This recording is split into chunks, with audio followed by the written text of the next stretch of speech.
Now, following from our last example, let's inspect this heading element. So look, this is our panel-heading element.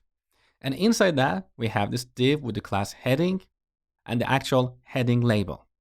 So this div you see here is what we put in app component. Let me show you one more time.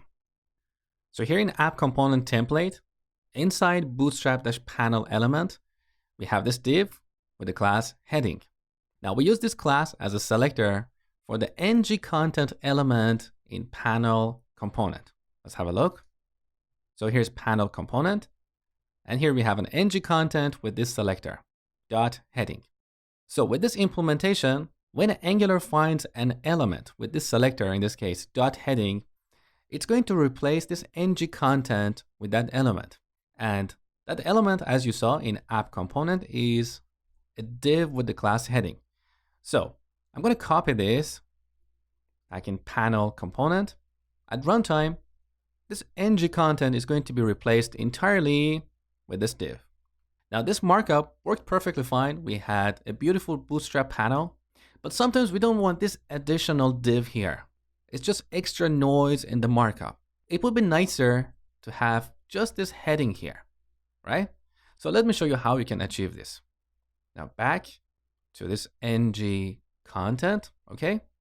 Let's go to our app component. So I'm going to replace this div with ngContainer. This is another custom element in Angular.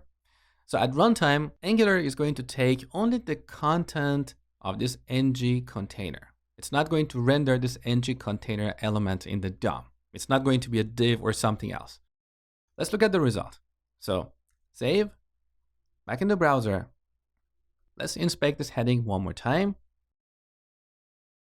So here's our panel-heading, which is in our bootstrap panel component. Let's inspect this.